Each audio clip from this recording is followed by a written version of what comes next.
Voilà, oui. Donc, rebonsoir à ceux qui nous ont rejoints. Donc, c'est le webinaire Les chemins du mieux-être d'Espace Mom avec Julien Perron ce soir. Alors, Julien Perron, pour vous présenter, hein, Oui, il y a tellement de choses à dire. Par quoi on commence? Donc, conférencier, auteur de livres, vous avez réalisé aussi un film, euh, tellement de, voilà, de talents. Donc, aujourd'hui, l'idée, c'est de discuter avec vous de façon très ouverte et interactive sur la notion du bonheur, sachant que vous avez sillonné le monde pour répondre à cette question oui, et que vous avez vraiment une approche aussi intuitive dont vous allez nous parler. très. Voilà. Et que vous avez vraiment envie de partager et de réfléchir ensemble et de repartir peut-être chacun avec des clés, hein, sur cette notion de bonheur. C'est en lien avec Espace Mom, puisqu'Espace Mom, donc, pionnier des solutions anti-ondes électromagnétiques, la communauté est vraiment basée sur apporter des solutions au quotidien pour le mieux-être et aussi avec un accompagnement avec des thérapeutes. Et depuis 2 ans, on organise très régulièrement des webinaires avec voilà, des personnes de la communauté ou des experts sur des sujets qui peuvent aider chacun dans son chemin. Donc, je pense que c'est Bravo. parfait. Hein. Vous êtes, Bravo, bah, c'est chouette ouais. de faire ça, c'est important. Oui, Ouais. bien sûr, bravo à vous. Donc voilà, l'idée c'est que ça dure à peu près 1 heure et puis on a récupéré des questions sur les réseaux sociaux, mais que chacun puisse aussi interagir, c'était vraiment votre volonté, chacun puisse interagir tout au long du webinaire. Ok, Voilà, et je vous laisse vous présenter. ça marche. Bah, merci. J'aime bien dire que je suis un jardinier, c'est de manière métaphorique. Est-ce qu'on peut se tutoyer? Bien sûr, évidemment, Ok. bien sûr. Parce que j'ai vraiment l'impression d'être un jardinier. J'ai créé mon entreprise, moi, il y a 21 ans maintenant en arrière. Et depuis, j'ai le sentiment de semer des graines comme ça autour de moi pour inspirer les gens. Alors, c'est très focalisé dans le domaine de l'éducation. On a créé un écosystème qui s'appelle Innovation en éducation, et également dans le domaine de la connaissance de soi, du bonheur et du développement personnel, avec l'écosystème C'est quoi le bonheur pour vous? Alors pourquoi je parle d'écosystème? Parce que C'est quoi le bonheur pour vous? Maintenant, ça regroupe plusieurs outils. Il y a un podcast donc, qui porte le nom C'est quoi le bonheur pour vous? Il y a un jeu de cartes. On a créé aussi un congrès qui a lieu à Arcachon tous les ans. On a créé des week-ends et des stages immersifs qui s'appellent aussi donc C'est quoi le bonheur pour vous? Il y a le film C'est quoi le bonheur pour vous? Et puis, il y a sûrement d'autres choses que j'ai oubliées. Ben, voilà. Tout ça pour vous dire en fait que c'est un gros écosystème. Il suffit juste de taper c'est quoi le bonheur.fr sur un moteur de recherche et vous tombez sur le site qui répertorie un petit peu tout ce qu'on fait, quoi. Voilà, donc j'aime bien dire que je suis un jardinier. Et après, je dis très souvent aussi que je suis un chef d'entreprise intuitif parce que j'ai vraiment le sentiment, et plus qu'un sentiment d'ailleurs, c'est une vraie réalité, euh, déjà de suivre mon intuition depuis que je suis tout petit, et au-delà de ça, de vraiment que cette intuition me guide dans tout ce que je fais à titre personnel et professionnel. Donc tout ce que j'ai réalisé, par exemple, à titre professionnel, c'est lié vraiment à l'écoute intuitive, à l'écoute très fine de mon intuition. Moi, je trouve que c'est un peu comme un muscle. Donc j'essaye de m'amuser avec tous les jours. Je parle vraiment de m'amuser, donc j'essaie vraiment de mettre beaucoup de joie en fait derrière ça pour que ce soit quand même rigolo. Et je vois que ça fonctionne, donc c'est ça qui est assez fou. Parmi tout ce que j'ai pu mettre en place jusqu'à aujourd'hui, c'était des choses que je n'avais pas imaginées sur ma trajectoire de vie professionnelle. Pour resituer un peu le contexte, moi je suis dyslexique et dysorthographique. Je suis HPE, HPI, je suis né en 1978, donc là j'ai 45 ans. Et à l'époque que j'habite Paris, là ça fait 11 ans que je suis à Montpellier, et je sors d'une période dans ma vie où j'ai été SDF pendant un peu plus de 6 mois. Donc c'était une période très compliquée où je cherchais plutôt à manger, avoir un toit et essayer de me doucher. Et j'étais pas trop concentré sur mes études. Ce qui fait qu'à l'heure d'aujourd'hui, j'ai pas de diplôme. J'ai essayé de passer aussi un BTS après action commerciale, mais bon, je ne l'ai pas eu, donc j'ai même pas le BEPC. Donc je me retrouve dans une chambre de bonne de 10 mètres carrés après cette période un peu compliquée. Je suis au 6e étage, sans ascenseur, dans un immeuble à Paris. Et pour autant, j'ai cette chance d'avoir commencé à cheminer vers moi très tôt, parce que je baigne dans une famille où on parle de conscience, on parle d'intuition, on parle de connaissance de soi, de développement personnel depuis que je suis gamin. Alors moi, mon frère qui a 5 ans de plus que moi, lui n'a pas du tout suivi cette direction. On est vraiment dans des sens totalement opposés, donc c'est intéressant de voir que déjà très tôt, on fait des choix. Et comme ma mère, elle tirait des cartes, elle faisait des thèmes astrologiques pour les copines, hein, c'était pas son métier, elle était gardienne d'immeuble. Mais moi, je crois que ça m'a ça m'a intéressé. Je suis nature curieuse, donc du coup, j'étais très souvent derrière la table quand ma mère faisait des thèmes astrologiques, tirer les cartes pour les copines. Et puis voilà, de fil en aiguille, je pense avoir eu cette chance quand même d'avoir une maman qui est très communicante, donc j'ai pu énormément dialoguer avec elle. Et donc voilà, de fil en aiguille, ça m'a amené pour essayer de raccourcir à travers des voyages, à travers le kung-fu, à travers des rencontres. Ça m'a amené donc à 23 ans à créer mon entreprise, quelque part un peu contre toute attente, parce que je sortais une fois de plus d'une période très compliquée. J'avais pas de sous, avec des cartes qui n'étaient pas du tout les bonnes a priori pour créer une boîte, mais pour autant, j'avais cette chance d'avoir commencé très tôt et donc du coup de me connaître, de connaître mes talents. Vous savez, c'est vraiment les choses où on est vraiment très très bon de manière naturelle, alors que pour une autre personne, ça va être très compliqué de savoir en fait potentiellement ce que je pouvais apporter aussi à notre société, autrement dit juste apporter qui je suis, tout simplement, ce qu'il y a déjà beaucoup. Et puis, bah, qu'est-ce qui me faisait vibrer, vers quoi j'avais envie de tendre en réalité dans la vie. Donc j'avais déjà un regard sur la société qui était quand même assez aiguisé et je voyais un peu les mécanismes, et donc je voyais comment ça fonctionne au niveau politique, économique, bancaire, l'agroalimentaire, la pharmacopée. En tout cas, j'avais mes propres idées.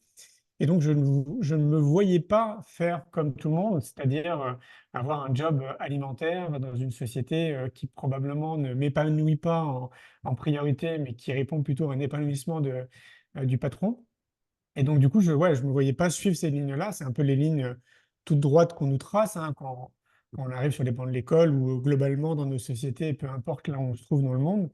En gros, on nous fait croire que le bonheur, c'est se marier, avoir des enfants, avoir une grande maison, un jardin, un chien, un chat, un gros 4x4, et puis après, on va être heureux, quoi. Et donc, moi, je sentais bien que c'était pas du tout mon appel.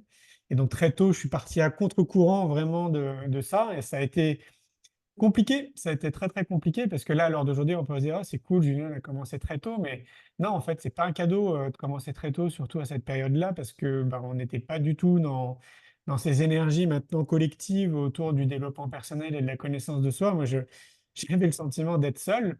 Il y avait qu'avec ma mère, en fait, avec qui je pouvais parler de mes découvertes, mes découvertes personnelles, les découvertes que je faisais aussi à l'extérieur.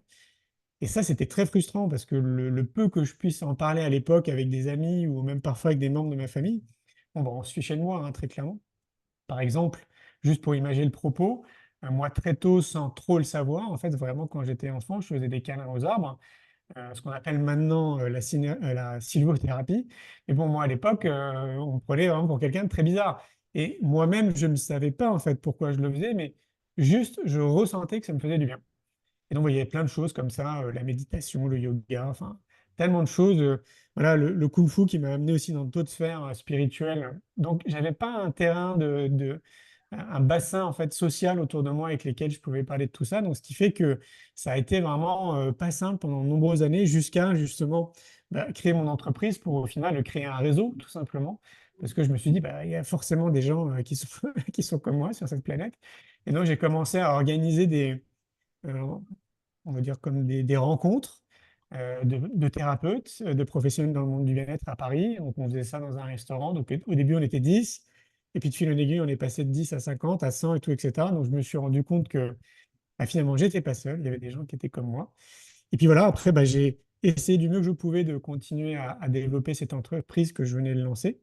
Mais bon, c'est vrai que dans une chambre de bonne de 10 mètres carrés, c'est quand même pas évident. On se sent un peu seul. Les banques ne me soutenaient pas. Donc, du coup, c'était le tout début de ce qu'on appelle les business angels, les investisseurs Ah privés. oui. Et Mm. donc, du coup, j'ai toqué à plein de portes. En fait, j'ai rempli plein de dossiers dans plein d'associations. En fait, c'est des assos. Alors, peut-être que ça a changé depuis, hein, ça remonte à plus de 20 ans. Mais bon, quoi qu'il en soit, j'ai passé beaucoup de temps et d'énergie, quasiment 9 ou 10 mois, pour soulever 0 € et puis en fait, un jour, il y a un monsieur qui m'a appelé, qui était là lors d'une plénière, mais qui n'avait pas levé la main et qui habitait juste à côté de chez moi et qui me propose de prendre un café avec lui. Et puis il me dit, bah, écoutez, moi je ne crois pas du tout à ce que vous voulez créer, parce que je ne m'y connais pas. Par contre, je crois en vous. Et ça a Mm. été un super cadeau parce que bah, du coup, il m'a donné une petite enveloppe, donc quelques milliers d'euros. C'était pas, vraiment pas du tout une grosse somme. Mais par contre, ça m'a permis de sortir de ma chambre de bonne, d'aller dans une pépinière d'entreprise et donc de commencer en fait à être entouré finalement d'entrepreneurs aussi qui essaient de développer leur activité. Donc, bah, c'est très aidant quand on se développe. Et puis voilà, à force d'insister, de persévérer, d'avoir une discipline de vie dont on va peut-être parler ce soir, bien évidemment, ça a commencé à fonctionner, mais pas tout de suite, au bout de 3 4 ans. Donc là encore, c'était pas évident. Il a fallu serrer les dents, se relever plein de fois, alors que j'ai dû mettre vraiment un certain nombre de fois le genou à terre en me disant c'est bon, je vais arrêter et je vais prendre un job comme tout le monde. Et puis voilà, je suis très content finalement d'avoir écouté cette petite voix, cette intuition, de ne rien avoir lâché. Et puis bah voilà, maintenant on a impacté un peu plus de 10 millions de personnes dans l'ensemble de nos activités.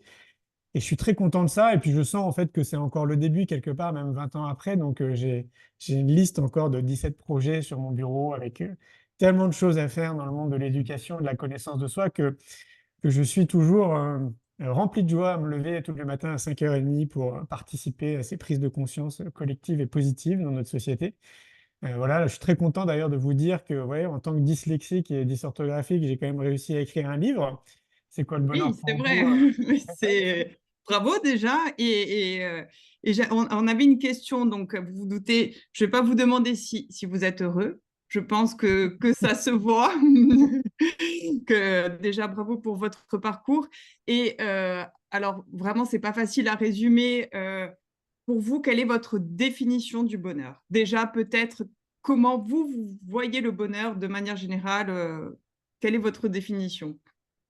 Bah, j'en parle dans mon film C'est quoi le bonheur pour vous? D'ailleurs, pour ceux que ça intéresse, il est en accès gratuit maintenant sur YouTube. En fait, Génial. à la fin du film, pendant le générique de fin, je donne ma définition du bonheur. Donc, je ne vais pas spoiler le film. D'accord. Mais- Alors, disons, est-ce qu'il y a un bonheur ou des bonheurs? Non, mais par contre, il y a un vrai parallèle, vous allez comprendre. Hmm. À l'époque, quand je décide de créer mon entreprise, donc dans cette chambre de bonne, je me pose plein de questions et notamment, je me pose la question de mes besoins. Hein. Quels sont mes besoins? J'ai besoin de quoi, en fait, dans ma vie de tous les jours pour être bien, en fait, pour être heureux? C'est un peu répondre à la question, justement, c'est quoi le bonheur pour vous? Et en fait, mes besoins n'ont pas changé depuis que j'ai réfléchi à cette question, que j'essaye justement d'alimenter du mieux que je peux dans ma vie de tous les jours. En gros, hein, il n'y a pas d'ordre croissant, mais bon, moi, je me considère comme quelqu'un d'épicurien. Donc, j'aime bien me cuisiner des bons plats chez moi qui sont généralement des plats colorés, qui m'apportent de la vitalité et de l'énergie. Euh, les relations humaines, c'est très important aussi pour moi, donc ça fait partie de mes réservoirs d'énergie. Donc, j'aime bien rencontrer de nouvelles personnes. Ce qui fait que du coup, je voyage aussi beaucoup. Pour moi, le voyage, c'est pas forcément partir à l'autre bout du monde, hein. C'est juste partir de chez soi 24 heures et revenir. Mais je suis très souvent en fait en déplacement, donc je rencontre beaucoup de personnes dans mes activités. J'adore confronter, vous savez, nos idées respectives qui peuvent être très différentes, et encore plus dans un pays étranger. J'adore ça. L'amour, bien évidemment, l'amitié font partie de mes réservoirs. La nature aussi, c'est un de mes réservoirs qui est très important. Je passe beaucoup de temps, on me voit plus souvent d'ailleurs sur les réseaux sociaux avec mon sac à dos en pleine nature en train de bivouaquer ou sur mon vélo en train de faire le tour de la planète avec mon vélo, parce que c'est là où je me le sens le plus vivant. Et donc voilà, je crois que c'est à peu près ça en fait mes réservoirs d'énergie qui sont vraiment importants. Donc c'est voilà, tant que je remplis ces réservoirs et du fait que je fasse du mieux que je peux, bah, a priori, je tends vers le bonheur, mais c'est quand même un peu plus subtil que ça, et c'est pour ça que j'ai écrit un premier livre, parce que je trouve que je parlais de discipline, il y a vraiment une discipline et comme des rituels à mettre en place dans sa vie, justement, pour tendre encore plus, justement, vers ce qu'on appelle du bonheur ou du bien-être. Et au niveau de ces rituels, est-ce que c'est quelque chose qui est justement applicable à tout le monde, que tout le monde peut se l'approprier, le mettre en pratique assez facilement? Ah oui, très clairement. Ah oui, c'est pour ça hein, que j'ai écrit ce bouquin, parce que, comme je vous le disais, moi, en fait, j'ai commencé quand même très tôt. Ma mère me dit très souvent que j'ai commencé vers l'âge de 10 ans à cheminer vers moi. Et donc, à travers le kung-fu que j'ai commencé à l'âge de 12 ans, j'ai pratiqué pendant 14 ans, donc j'ai été champion de France en 99. Je pense, aiguiser en fait cette discipline qui est vraiment très importante. Et je sais, hein, je l'emploie volontairement le mot discipline parce que je sais que dans la tête de beaucoup de personnes, ça ne fait pas rêver. Mais pour autant, c'est vraiment une des clés pour ceux qui ont envie de changer, justement, qui ont envie de tendre vers ce qu'on appelle une meilleure version de nous-mêmes. Moi, dans ma discipline, dans ce que je fais, et qui pour moi sont les fondamentaux, en fait, qui nous concernent tous. Donc, je parlais d'alimentation tout à l'heure en vous disant que j'étais épicurien. Bah, par exemple, l'alimentation, pour moi, c'est un des points qui est fondamental. Pourquoi? Parce qu'on ne nous a pas appris à manger. On ne nous a pas appris à bien manger. En fait, on nous a juste appris à consommer des produits qu'on trouve dans les supermarchés, qui sont autrement dit des produits marketing. Donc, on ne nous Mhm. a pas appris à trouver vraiment les produits alimentaires qui sont bons à chacun d'entre nous, qui différent du coup d'une personne à une autre, et qui nous apportent à chacun et à chacune de l'énergie et de la vitalité. Et là, en Mhm. fait, il faut vraiment se positionner comme un chercheur parce que, une fois de plus, on ne nous l'a pas appris. Donc moi, Mm. ça m'a mis beaucoup de temps. Je pense que j'ai mis au moins 7 8 ans à trouver vraiment l'alimentation qui me convient. Donc trouver les bons légumes, les bons fruits, les bons plats composés, les bonnes salades, enfin tout ce que vous voulez en termes d'alimentation.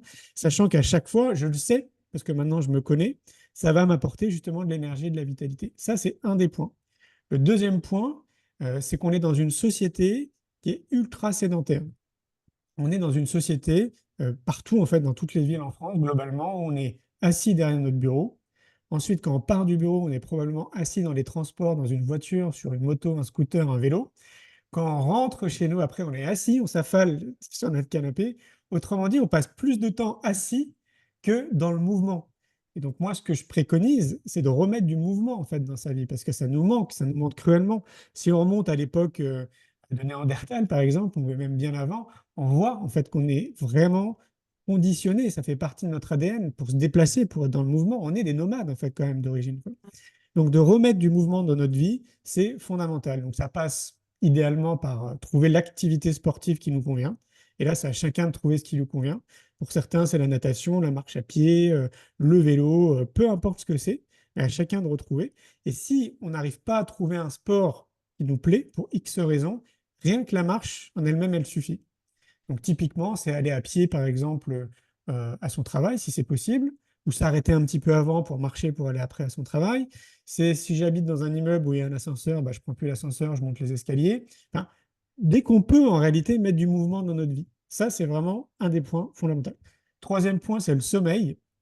Pareil, en fait, on ne nous a pas éduqués à bien dormir, on ne nous a pas éduqués à respecter nos cycles de sommeil respectifs. On a chacun un cycle qui est très précis et qui est évolutif. En fonction de l'âge qu'on a, en fonction des années, c'est évolutif. Moi, là, en ce moment, j'ai besoin de 6 heures de sommeil pour être en pleine forme. Donc, qu'est-ce que je fais? Ben, en fait, je sais qu'au bout de 6 heures, je vais me réveiller naturellement. C'est mon cycle de sommeil. Donc, je me couche en fonction. Comme moi, j'aime bien me réveiller tôt, mais il y a une raison, je me réveille à 5h30. Bah, du coup, bah, je me couche en fonction et je sais que naturellement, au bout de 6 heures, je vais me réveiller. Et donc, c'est vraiment là encore à chacun, à chacune, de se positionner comme un chercheur et de trouver quels sont vraiment les cycles de sommeil dont il a besoin pour être en pleine forme le lendemain. Je fais une petite pause, juste pour vous dire que ces 3 points-là que je viens de vous dire, qui sont quand même des bases de la vie de tous les jours, Mhm. il y a des études scientifiques qui montrent tous les bienfaits de ce que je suis en train de vous dire. Ce n'est pas juste en fait, des belles paroles. Il y a quand même bon nombre de scientifiques et de chercheurs qui sont intéressés au sport, donc au mouvement, au sommeil et à l'alimentation. Le quatrième point, pareil, il y a beaucoup de scientifiques aussi qui sont intéressés à ça, c'est la nature. Peu importe là où on habite, moi j'ai habité 34 ans à Paris, donc on peut se considérer qu'il n'y a pas de nature. Bah, pour autant, c'est pour ça que je parle de discipline, je faisais un effort, j'avais pas un vrai choix. Pendant que mes potes, ils allaient se bourrer la gueule dans des bars, bah, moi en fait, je prenais mon vélo, je faisais 1 heure à 1 heure et demie de vélo pour aller au bois de Boulogne et j'allais méditer auprès d'un arbre. Bon, bah voilà. Donc c'est un vrai choix. Après, il y a des parcs aussi dans nos villes où on peut se rapprocher des parcs. Et puis, bah, si on a la chance, comme moi ici, je trouve que c'est génial comme environnement à Montpellier.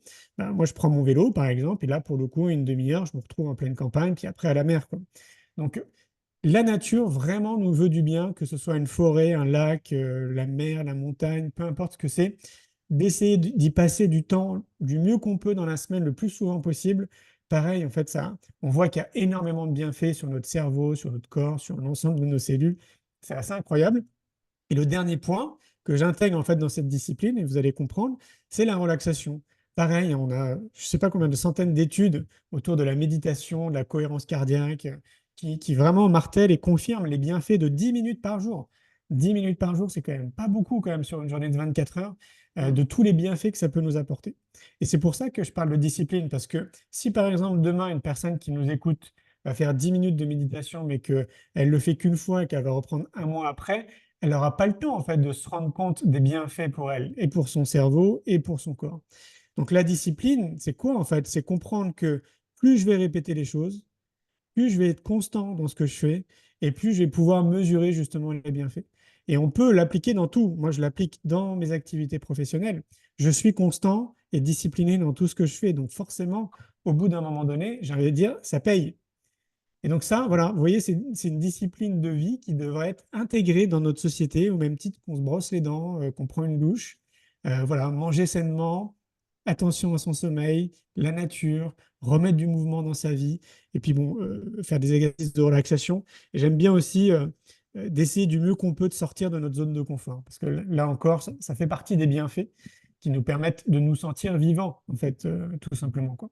Donc moi, c'est intégré complètement dans ma vie. Et scrupuleusement, je suis vraiment discipliné pour faire en sorte de respecter en fait ces 5 points ou ces 6 points pour être bien, en fait, juste pour être bien dans ma tête, pour être bien dans mon corps. Et ça change tout après, ça change tout le game pour tout le reste en fait de ma journée, dans mes relations, dans ma créativité, dans ma perception des événements, dans ma capacité à écouter mon intuition. Enfin, ça change vraiment tout. Et je suis là pour vous le dire parce que j'ai pu mesurer maintenant avec les années, puisque j'ai commencé il y a très longtemps, quand je le fais et quand je ne le fais pas. Parce que j'aime bien, comme je vous disais, cette idée de chercheur. Donc moi, je suis encore un chercheur pour moi-même. J'essaye de comprendre le plus finement possible mon mode d'emploi. Et j'ai pu voir en fait que quand j'étais pas dans cette discipline, dans ces rituels de ma vie de tous les jours, j'étais très différent au niveau des événements, au niveau de mes relations, de tout ce que je viens de vous citer. Donc, pour mieux comprendre ce que je dis, il faut vivre l'expérience. Sinon, ça restera purement intellectuel, comme beaucoup d'entre nous. Tout s'arrête ici. En fait, on est dans une société où tout est intégré dans notre cerveau, on est très cérébral, mais il y a quasiment personne en fait qui vit les choses vraiment et qui les intègre dans son corps. Donc, si vous voulez comprendre ce que je dis, commencez juste par une chose. Je sais pas, par exemple la méditation, 10 minutes par jour. Faites-le très souvent, le plus souvent possible, pendant des semaines, des mois et des mois. Et ensuite, vous allez pouvoir mesurer par vous-même les bienfaits. Voilà. Et après, bah, vous pouvez passer à Mmh. autre chose. D'accord. L'idée, ça serait de commencer par un ou deux éléments et pas, enfin, Non, idéalement. surtout pas tout. Surtout pas Mmh, tout. C'est le meilleur moyen de se décourager. Donc là, mmh, je parle de la méditation, mais pour mmh, quelqu'un d'autre, ça peut être, bah, tiens, moi, je vais me mettre à remettre du mouvement dans ma vie, par exemple. Juste déjà concentrer que là-dessus, mais vraiment de manière insidue, avec une forme de rituel et de discipline pendant vraiment du temps, donc des semaines et des mois. Et vraiment, moi, je défie quiconque de ne pas ressentir à un moment donné les bienfaits sur tout ce que je viens de citer. Si on se concentre que sur l'alimentation, par exemple, vous allez mmh, voir très rapidement les bienfaits, c'est obligé, en termes d'énergie et de vitalité. Mais mmh, bon, mmh. c'est une fois de plus, on peut avoir l'impression que c'est compliqué dans nos vies respectives parce que ça va très très vite, tout va très vite en gros. Il faut aller chercher les enfants, il faut les déposer, après il faut faire les devoirs, après il faut commencer à cuisiner. Enfin, bref, ça va très vite. On n'est pas forcément très heureux dans nos activités professionnelles respectives. Comme je disais tout à l'heure, moi j'ai l'impression que c'est plutôt des jobs alimentaires. Donc c'est compliqué en fait d'appuyer sur pause et de dire, bon ok, bon, bah, peut-être que Julien finalement il a raison, mais moi en fait, je ne sais pas par où commencer, je ne sais pas comment faire. Moi j'ai pas le temps en fait, j'arrive pas à trouver le temps. Bah si, en fait, le temps c'est possible de le trouver. C'est juste que ça enclenche l'idée de se réapproprier son temps. Moi, je pars du principe qu'on est les personnes les plus importantes de notre vie, parce que c'est avec nous qu'on passe le plus de temps. C'est pas forcément avec notre femme, notre mari ou nos enfants. Et donc, s'il devrait avoir une priorité sur Terre quand on se lève tous les jours, c'est déjà de prendre soin de nous avant de vouloir prendre soin des autres. Donc, commencer par 5 minutes par jour, peut-être, c'est déjà très très bien. Après, peut-être 10 minutes, 15 minutes, etc. Et voilà. Et moi, je vous demande d'imaginer, imaginez si tout le monde faisait ça sur notre planète, si Mmh. tout le monde avait cette conscience-là, pour moi, c'est une vraie responsabilité citoyenne. Ah, mais je suis sûr mais que notre société serait très différente de ce qu'on vit actuellement. J'ai beaucoup aimé l'image que vous reprenez par rapport à l'avion, qu'il faut mettre d'abord son masque à Eh soi. oui, Voilà. Et je trouve que ça décomplexe un peu la notion d'égoïsme par rapport à prendre du temps pour soi, justement, pour pouvoir mieux en donner. eh oui. Mais oui, c'est vrai. Alors, l'exemple du steward, pour ceux qui ne connaissent pas, mais j'imagine qu'il y en a quelques-uns qui ont pris l'avion, c'est que très souvent, en fait, les stewards, en fait, nous disent avant de décoller, voilà, si à un moment donné, on a un accident ou une dépressurisation, il y a des masques à oxygène qui vont tomber. Donc, l'idée, c'est d'abord de le mettre sur soi pour pouvoir aider son voisin. Parce que sinon, bah, vous ne pouvez pas respirer, vous ne pouvez pas aider vos copains à droite et à gauche. Bah, c'est le même principe dans le domaine de la connaissance de soi. L'idéal, hein, le format idéal, c'est de commencer déjà à essayer de se comprendre, à essayer de comprendre en fait notre propre mode d'emploi. Et croyez-moi que c'est quand même très compliqué parce qu'on ne nous l'a pas appris. La majorité des gens ont une prise de conscience entre 40 et 50 ans. Ils veulent redonner du sens à leur vie et à leur activité professionnelle, mais du coup, il y a 40 à 50 ans de déconditionnement pour se réapproprier un peu les rênes de sa vie. Donc, c'est pas facile, mais par contre, c'est accessible à tout le monde. Ça, c'est une certitude. Donc, commencer déjà par prendre soin de soi, c'est commencer déjà à se comprendre, à comprendre vraiment tous ces mécanismes, peut-être même à faire sauter des croyances limitantes, à régler ses propres bombes émotionnelles, à peut-être même régler en fait tout ce qui s'est passé dans son enfance. Enfin, tellement de choses qui fait que plus on avance vers soi, plus on commence à comprendre les autres et plus on est à même, avec une intelligence émotionnelle qui est plus développée, à aider en fait je sais pas, sa compagne, son compagnon, ses enfants, ses collègues, ses amis, etc., quoi. Mais ça passera toujours par un moment donné comme un retour vers soi, quoi. Je dis un retour vers soi parce qu'on ne nous a pas appris à venir vers nous. Donc il faut vraiment revenir vers soi et ça n'a rien d'égocentrique, mais alors surtout pas. C'est vraiment tout l'inverse. Ce côté égocentrique où on peut avoir l'impression, c'est juste que c'est judéo-chrétien. En fait, on a juste fait croire que c'était égoïste de penser à soi avant de s'occuper des autres. Mais l'idée, c'est pas d'être auto-centré sur soi.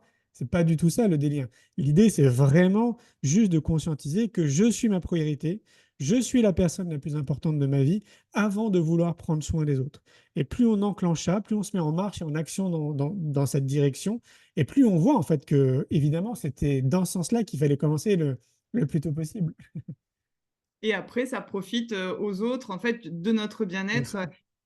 Et vraiment, vous parlez vraiment de se recentrer, de se recentrer sur soi pour trouver, en fait, qu'on aurait nous-mêmes les ressources pour aller trouver le temps de sommeil, ce qu'on doit Tout à fait. manger.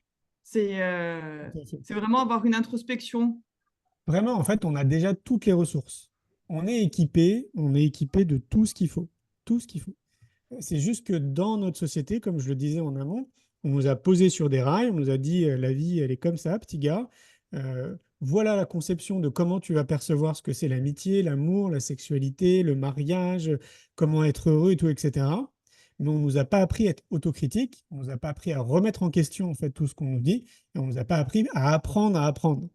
Et donc, du coup, c'est évidemment, c'est plus complexe pour une grande majorité d'entre nous, comme je disais il y a 5 minutes, de se déconditionner. Parce que quand on nous a dit pendant 40 ans que bah, un couple, c'est comme ça, par exemple, amuse-toi à changer en fait tous ces croyances qui sont que purement des croyances en fait qu'on t'a mis dans la tête. À ce que toi, par exemple, ben non, en fait, tu n'es pas d'accord avec cette vision du couple et que tu as envie de créer ton propre couple, ta propre vision du couple. Pour en arriver là, il faut déjà en fait enlever toutes les couches, se déconditionner, enlever toutes les croyances. Et ça peut être très rapide pour une personne, comme ça peut être moyennement long ou très long pour une autre. Mais pour moi, le plus important, c'est déjà de se mettre en marche. Ne serait-ce que déjà de se mettre en marche et d'être dans ce désir-là et oui, vraiment ce désir de se comprendre pour mieux en fait aider mon prochain, en fait, pour mieux aider les autres et comprendre que quand je prends soin de moi, en réalité, je prends soin du collectif. C'est ça en fait qui est dingue. C'est que moi, je l'ai vu aussi au fur et à mesure des années. Maintenant, je l'image de cette manière. Moi, j'ai l'impression qu'on est tous connectés les uns avec les autres. On est une espèce de grande famille, tous les êtres vivants, hein. Les plantes, les insectes, les animaux, les êtres humains. Nous, je me vois vraiment tous connectés. Et la façon dont je vois ça, c'est comme s'il y avait un fil d'Ariane qui nous reliait en fait les uns aux autres. Pour moi, ce fil, il est rempli d'énergie d'amour. Pour moi, c'est la plus belle énergie. Et donc, du coup, ce que je me dis, si on comprend cet exemple, c'est que si je prends soin de moi, si je suis relié à vous, par exemple, bah forcément, en fait, je vais vous faire du bien aussi quelque part, quoi. Mais pas de manière directe, probablement de manière indirecte, parce que, comme je le disais, j'aime bien dire que je suis un jardinier, donc peut-être que je vais semer une graine en vous en me voyant rempli d'énergie, joyeux, en ayant, oui, créé ma vie de rêve et en même temps en impactant les gens positivement autour de moi, je peux être une source d'inspiration. Mais j'en suis là parce que justement, je prends soin de moi. Et c'est ça pour moi qui est magique, c'est que si tout le monde faisait ça, comme je vous le disais, bah, Mm. à l'image de ce fil d'Ariane, si on se rend compte qu'on est tous connectés, on formerait un égrégore magnifique d'énergie, d'amour qui serait juste dingue, quoi. Voilà, pour moi, pour revenir à cette énergie, il y a deux énergies, hein, il y a la peur et l'amour. On sent que dans nos sociétés respectives dans le monde, tout est concentré autour de l'amour. Je parle du mainstream, hein, des médias. Globalement, tout est tourné autour de ça. On nous sclérose, en fait, on nous met dans un état de peur parce que bah, du coup, une fois qu'on est terrorisé, on ne peut pas prendre de bonnes décisions et on est filé, en fait, quelque part. On est figé dans nos pensées et on est figé dans notre corps. Alors que si on mettait plutôt en avant justement l'énergie d'amour, bah, justement, ça débloquerait en fait tout ce qui est orienté autour de la peur. On serait dans oui, une société très différente. Je ne suis pas utopique, même si je le suis un petit peu. Je dis juste que je ne suis pas utopique parce que moi, je le mesure. Je le mesure en fait dans ma vie et dans tout ce que je fais, dans toutes mes activités, dans ce que je suis en train de faire avec vous. Je mets de l'énergie, de l'amour. Et donc, je vois en fait que ça fonctionne. Vous voyez, c'est une vraie intention. Demain, on peut se réveiller et se dire, moi, je vais mettre l'énergie de, je sais pas, d'être joyeux, par exemple. Et donc, dans tout ce que je vais faire, tout ce que je vais dire, la façon dont je vais parler aux gens, je vais être joyeux. Eh ben, faites l'exercice, par Une exemple, de fréquence vibratoire presque. fréquence vibratoire, mais très clairement. Moi, j'invite Mhm. les gens à faire l'exercice. Choisissez votre vibration de demain, l'énergie que vous avez envie, et tout ce que vous allez faire, dire, penser, etc., vous allez le faire avec cette énergie. Vous allez Mhm. voir comme ça change toute votre journée. C'est assez incroyable. Et donc, je pense que ça, on peut chacun le faire, chacun à notre niveau, avec là où on en est, avec nos compétences, sans se mettre de pression, bien évidemment, et en s'accordant beaucoup d'amour et de patience. Ça fait bien le lien avec les solutions MOM aussi sur l'énergie à préserver, parce que c'est aussi, c'est exactement ce qu'on fait en fait, hein. C'est préserver l'énergie de la pollution électromagnétique qui est prouvée. L'OMS a fait des études, c'est cancérigène. Donc on est quand même au quotidien aussi exposé avec les téléphones portables, les Wi-Fi dans les maisons, même si on essaie de se protéger autour de nous, il y a quand même toujours des objets connectés de nos voisins, enfin, le Wi-Fi des voisins, tout ça. Donc, je pense que là aussi, il y a quelque chose à faire. C'est-à-dire, je ne suis pas en train d'essayer absolument, mais je pense que c'est lié quand on parle d'énergie, d'ondes, d'énergie à préserver, de vitalité à préserver. euh, Ça peut faire partie aussi d'un rituel, c'est-à-dire de se dire, je vais aussi prendre soin de moi et de me protéger parce que ça a des effets sur le corps et sur Très clairement. sur l'émotion, sur l'organisme. Ça affecte notre vitalité. Ça aussi, Très clairement. et ça peut partie, c'est comme l'alimentation en fait, hein. C'est Tout un à tout, fait. Comme l'eau qu'on boit, enfin, comme l'eau qu'on boit. c'est pas à toi que je vais la prendre, hein, on est Ouais. vraiment que de l'énergie. Donc, l'eau, c'est le meilleur véhicule en termes d'information. On serait constitué à peu près de 70% d'eau. Donc, tout ce qui est onde autour de nous a un impact qui est colossal. Et quand on dit onde, on dit aussi la parole, bien évidemment, hein. Tout ce qu'on dit, tout ce qu'on entend, a un impact vraiment très important sur nous. Donc, il faut être du mieux qu'on peut vigilant, ouais, par rapport à tout ça. C'est ça, c'est qu'en fait, l'idée, c'est qu'on essaie de privilégier les bonnes ondes à tout niveau, Oui, c'est ça, les propager. c'est ça. C'est ça, L'information, les gens qui nous entourent, enfin tout, ouais, c'est de la nourriture, hein. complètement, complètement. Et Lauriane, tu avais d'autres questions aussi sur les réseaux sociaux? Peut-être qu'on Alors a eu. justement, mais celle-ci se rapproche un peu de votre idée de se protéger des ondes et de tout. Alors, c'est un message de Yolanda qui demande, quand on voit le monde actuel, détourner les yeux et se boucher les oreilles pour ne pas prendre la peine qui n'est pas la nôtre, Hmm. est-il une solution selon vous? Alors, je suis pas sûr d'avoir compris la question. Alors, je pense que, en fait, c'est dans l'état actuel du monde, détourner les yeux, ne pas se laisser impacter par les ondes négatives des autres, de leur malheur ou de leurs difficultés. Est-ce que c'est une solution justement de se préserver, Protéger. se Mais protéger? est-ce qu'en se détournant, est-ce qu'on passe pas à côté aussi? Je vois, c'est-à-dire qu'en fait, avec tout ce qu'on a comme information au quotidien, comment faire pour vivre en étant quand même conscient de ce qui se passe, mais sans Et que ça devienne sans pour un... Ouais, autant, je pense que c'est ça. je pense que c'est dans l'idée, Mm, je pense que sans détourner les yeux et se boucher les oreilles, voilà, c'est un peu dans l'idée, mm, voilà, Ouais, mm. je vois. En fait, c'est quelque chose qui revient assez souvent, notamment quand j'ai interviewé toutes ces personnes à travers le monde. Et je me rappelle de discussions que je pouvais avoir avec des gens où ça revenait, en fait, où ils disaient, mais moi, je peux pas être heureux, par exemple, avec tout ce que je vois à la télé, tout ce que j'entends à la radio, tout ce que je lis dans les journaux. Bah, moi, ma recommandation, c'est justement de se couper, en fait, du mainstream. Alors, qui dit couper, il faut le mettre entre guillemets. Parce que le mainstream, pour moi, c'est les médias, donc les plus grosses chaînes de télé, les plus grosses radios, les plus gros journaux, qui médiatisent systématiquement justement des titres anxiogènes et en gros, des scénarios qui nous font peur et qui nous mettent dans une disposition où on se sent mais totalement démuni, quoi. Parce qu'on ne peut rien faire face à l'information qui arrive. Moi, quand on me dit, par exemple, qu'il y a une guerre, je sais pas, au Kosovo, par exemple, et qu'il y a, je sais pas, 100 enfants qui sont morts avec une bombe, bon, bah oui, évidemment, je suis affecté, mais je me sens totalement démuni. Tu vois, moi, à mon niveau, qu'est-ce que je peux faire, en fait? Je peux rien faire par rapport à ça, si ce n'est absorber l'information et me sentir pas forcément bien, en fait, avec ça, quoi, parce que c'est triste. Donc moi, ce que je pense, c'est que, je disais tout à l'heure, on a une responsabilité citoyenne, chacun et chacune, déjà de prendre soin de nous, mais au-delà de ça, d'incarner le changement qu'on a envie de voir dans le monde. Et pour voir justement ce changement qu'on souhaite, c'est-à-dire probablement peut-être plus de guerre, plus de famine, plus de personnes qui dorment dans la rue, tout, etc. Mais commençons déjà, chacun et chacune, alors qu'on sait que c'est beaucoup d'énergie, beaucoup de temps, à changer déjà soi, quoi. Parce que moi, plus je change, plus mon monde intérieur change, et plus l'environnement aussi autour de moi, il change. Donc pour moi, ce qu'il faut faire, c'est se couper de ces informations qui sont oxygènes. Si on pense qu'en se coupant de ces informations, on ne sera pas au courant de ce qui se passe dans le monde, c'est faux. C'est vraiment faux. Moi, ça fait 25 ans que j'ai plus de télévision et l'information, elle arrive à moi alors que je la demande même pas. Donc, c'est des potes, c'est t'allumes, je sais pas, tu vas sur un réseau social, puis d'un coup, tu as de l'information qui arrive alors que tu l'as pas demandé. Enfin, c'est franchement de tout ce qui se passe d'un peu important en fait dans notre société. Si on a un minimum de réseau social, on est déjà au courant de ce qui se passe sans même regarder, quoi. Donc déjà, ça filtre, parce que l'information, elle arrive à nous, et on est en droit de la choisir, puis de l'écarter ou d'aller un peu plus en profondeur. Ça, c'est le premier point. Le deuxième point, c'est d'aller plutôt chercher de l'information positive, parce que là, pour le coup, on a vraiment, mais je ne sais pas combien de médias à l'heure d'aujourd'hui, notamment sur le web, qui proposent et qui diffusent de l'information positive, et c'est fou, en fait, de voir tout ce qui se passe à Tout ce l'échelle qui se passe mondiale. bien, en fait. Mais oui, c'est énorme.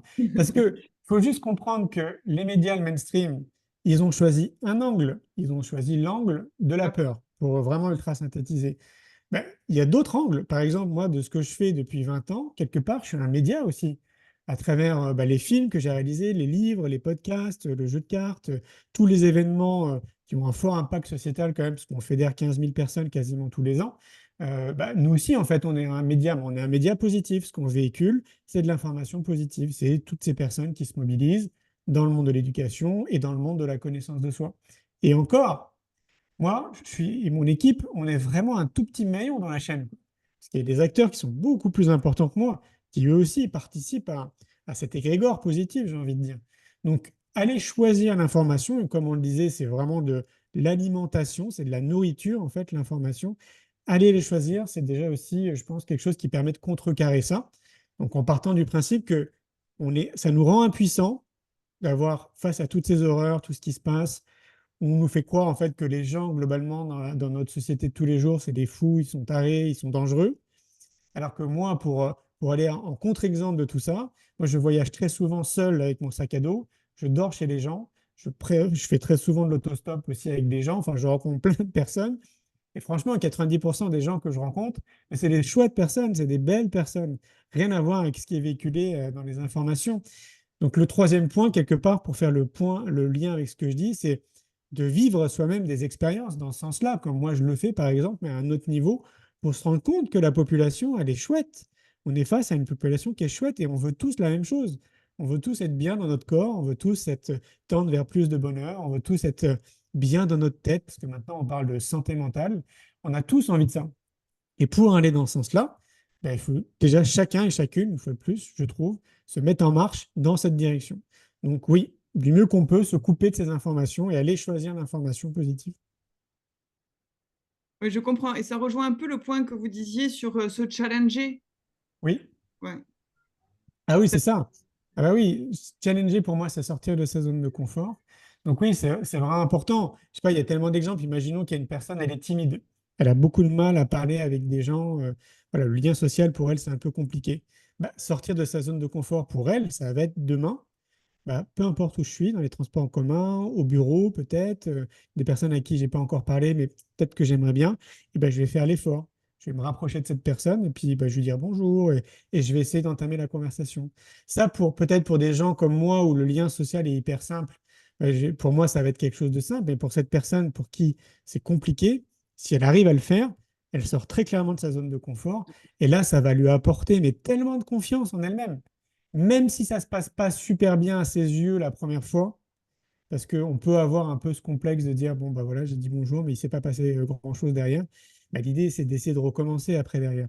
Et après, on va passer du bonjour à peut-être on va faire une phrase, etc., etc., etc. Et c'est vraiment, je parle de discipline à chaque fois, mais c'est vraiment ça, hein. C'est en essayant, en réessayant, en vivant l'expérience que finalement on se rend compte.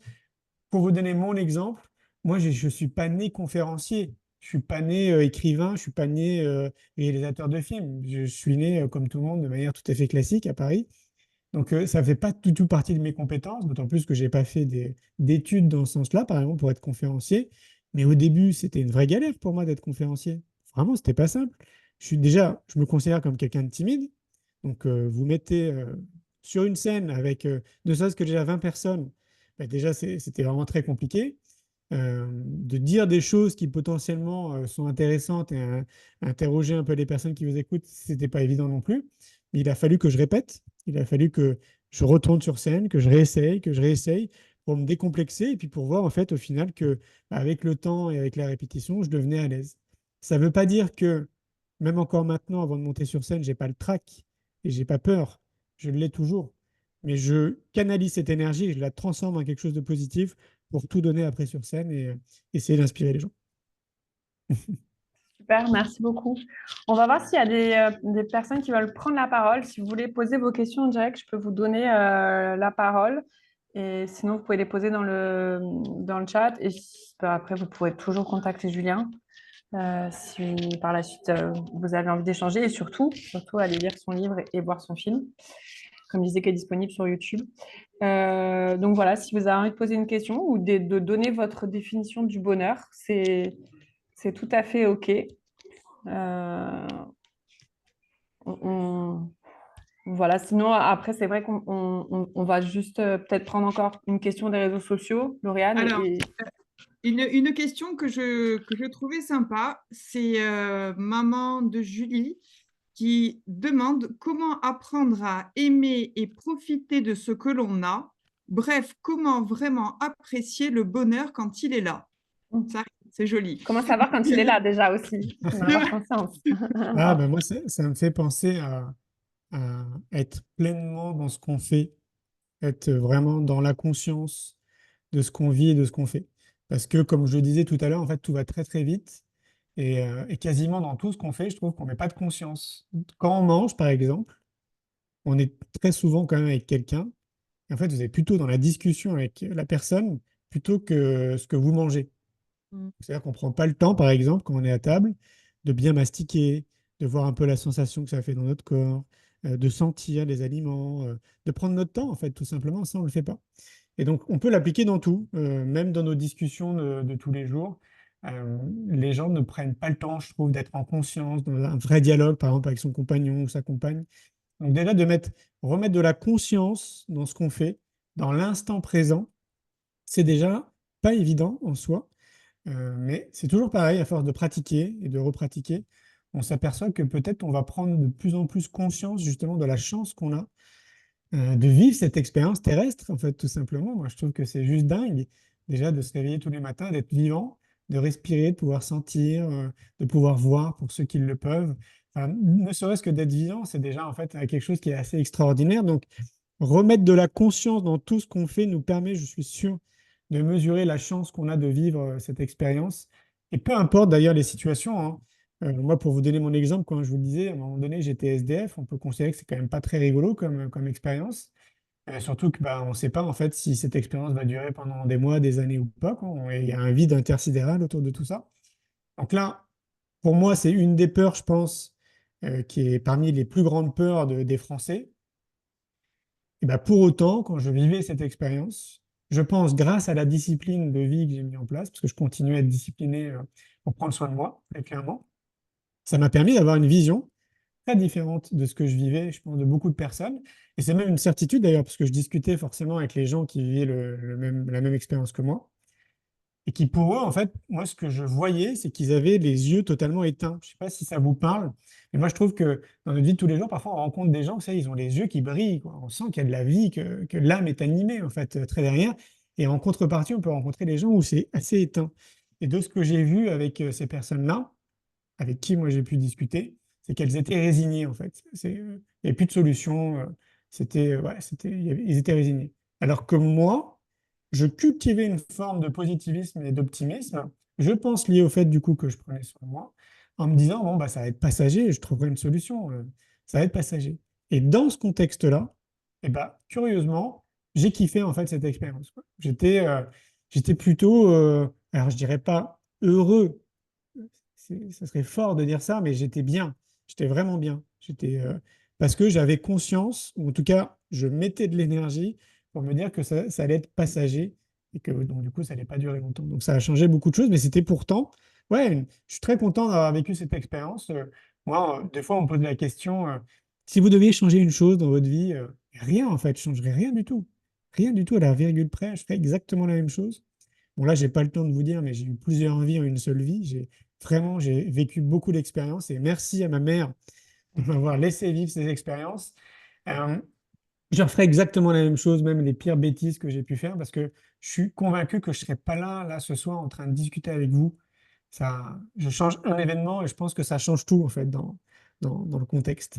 Donc, oui, c'est possible. C'est vraiment possible. Bah, c'est beau. Je pense que ça va être le mot de la fin. On va, on va envoyer tes contacts, le lien vers ton film, le lien vers ton film, tout ça dans le replay. Comme ça, tout le monde peut cliquer et a bien les infos. Ça marche. Merci infiniment, Julien. Franchement, Avec je pense joie. qu'on aurait pu passer 3 heures avec toi et avoir tout le récit de tes autres vies. Après, on essaie quand même de respecter un temps, comme c'est un Standard. enregistrement après qui va être en replay. Ouais. En tout cas, ça donne envie. Ça donne envie voilà, de s'éveiller davantage et d'avoir cette discipline et cette ouverture à la fois. C'est ça qui est bien. C'est les deux, hein. Ouais, c'est Vraiment, important. c'est chouette. C'est beau. Très, très beau témoignage. Merci. Lauriane, si tu veux voilà, dire un mot de fin. Merci beaucoup. Merci d'avoir répondu à toutes ces questions Merci. on vous souhaite plein de bonheur, mais bon, Ouais. je crois que vous avez déjà la recette, hein. Eh ben, voilà, c'est parfait. Merci beaucoup à toi aussi. Avec joie. Merci à tous ceux qui étaient présents et je vous souhaite une très belle soirée et un beau cheminement vers le bonheur, hein. À bientôt. À Merci. bientôt. Au Au revoir. revoir.